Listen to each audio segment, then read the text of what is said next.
कई सारे मदर्स ने ऐसा एक्सपीरियंस किया होगा कि उनकी डिलीवरी के टाइम पे डॉक्टर उनको ये बताते हैं कि आपके बच्चे ने स्टूल पास कर दिया है। तो अभी आप नॉर्मल के लिए वेट नहीं कर सकते और आपको सिजेरियन सेक्शन करना पड़ेगा। तो बेबी जो है वो क्यों स्टूल पास करता है और क्यों जब बेबी स्टूल पास करता है तो हम नॉर्मल के लिए वेट नहीं कर सकते, क्यों सिजेरियन सेक्शन करना पड़ता है।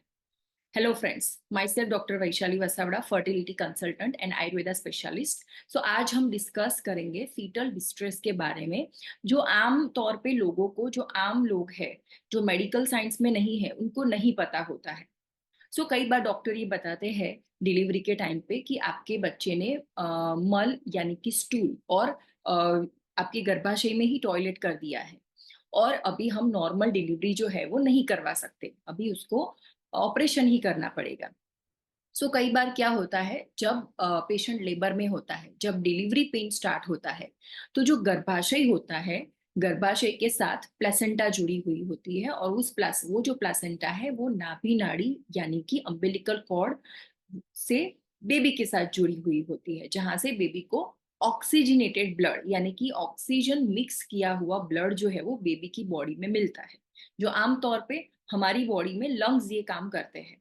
सो क्या होता है कि जब ये कॉन्ट्रेक्शन स्टार्ट होते हैं किसी भी रीजन से, मान लो कि आपका जो यूट्रस है बहुत ही ओवर रिस्पॉन्सिव है, एक ऑक्सीटोसिन नाम का हार्मोन जो सेक्रेट होता है बॉडी में, जो डिलीवरी यानी कि लेबर के लिए रिस्पॉन्सिबल होता है। तो कई बार क्या होता है कि पर्सन टू पर्सन डिपेंड करता है, कुछ पर्सन की बॉडी जो है वो बहुत सेंसिटिव होती है, उसका जो गर्भाशय है वो ऑक्सीटोसिन के प्रति बहुत सेंसिटिव होता है। तो अचानक से क्या होता है, नॉर्मल से ज्यादा कॉन्ट्रेक्शन स्टार्ट हो जाते हैं, नॉर्मल से ज्यादा आपका गर्भाशय जो है वो हार्ड होने लगता है,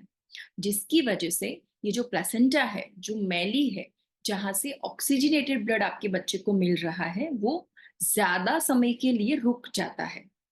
और लॉन्ग टाइम तक आपके बच्चे को ऑक्सीजनेटेड ब्लड जो है वो नहीं मिल पाता है।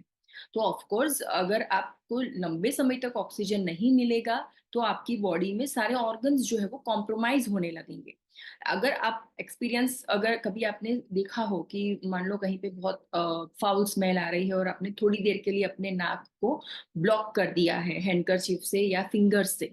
तो थोड़ी ही देर में आपको सफोकेटिंग फील होने लगेगा। तो ये इसलिए होता है क्योंकि ऑक्सीजन जो है वो आपकी बॉडी में लंबे समय तक नहीं जा रहा है। तो बेबी के साथ भी कुछ ऐसा ही होता है।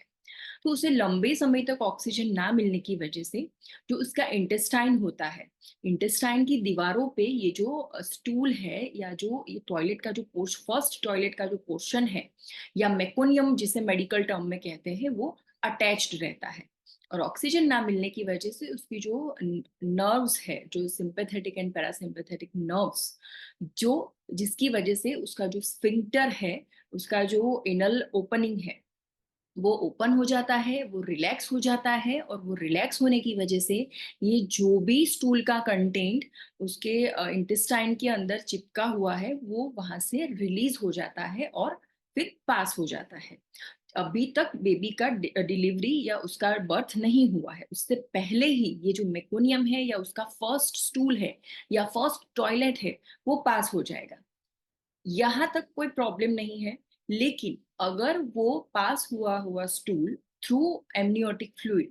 जो गर्भाशय है उसमें बेबी है वो उसके आसपास पानी रहता है, जो आमतौर पे जब भी वाटर लीक होता है तब आप ऑब्जर्व करते हो।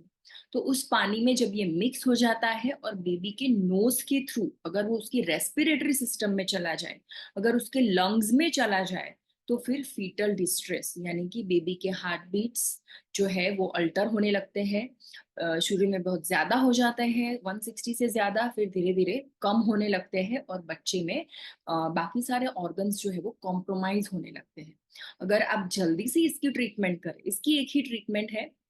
अगर डिलीवरी बहुत ही शॉर्ट टाइम में होने वाली है नॉर्मल डिलीवरी, तो मदर को ऑक्सीजन देके या ज्यादा उसको आईवी फ्लूइड देके फिर डिलीवरी कंप्लीट करा सकते हैं। लेकिन अगर बहुत टाइम है डिलीवरी में, जस्ट लेबर पेन स्टार्ट ही हुआ है और बच्चे ने ये स्टूल पास कर दिया है, तो ऐसे टाइम पे फिर उसका एक ही ऑप्शन रह जाता है, सिजेरियन सेक्शन। आप रिस्क लेना चाहे तो ले सकते हो, लेकिन उसमें फिर बेबी के बर्थ के बाद उसमें बहुत सारी एबनॉर्मालिटीज या उसे बहुत सारा कॉम्प्रोमाइज करना भी पड़ सकता है, और कोई भी पेरेंट्स ऐसा नहीं चाहते, क्योंकि healthy baby and healthy mother, यही मेडिकल साइंस का मोटो है, स्पेशली ऑब्स्टेटिक्स में। तो इसलिए सिजेरियन सेक्शन ही उसका फिर ऑप्शन रह जाता है, ताकि बेबी को ज्यादा उसकी बॉडी कॉम्प्रोमाइज हो जाए, ज्यादा उसके ऑर्गन्स को इफेक्ट पहुंचे, उससे पहले ही उसे बर्थ करा के फिर उसका जो रेस्पिरेटरी ट्रैक है वो क्लीन किया जाता है, उसे ऑक्सीजन दिया जाता है और बच्चे को नॉर्मल कंडीशन में लाया जाता है। दिस इज द रीजन कि जब भी बच्चा गर्भाशय के अंदर ही अगर मल यानी कि स्टूल पास कर देता है, तो फिर सिजेरियन सेक्शन ही इसके लिए सबसे बेटर चॉइस रहती है। Thank you so much for listening. You can subscribe this channel, you can click the bell icon, and you can share this video amongst your friends.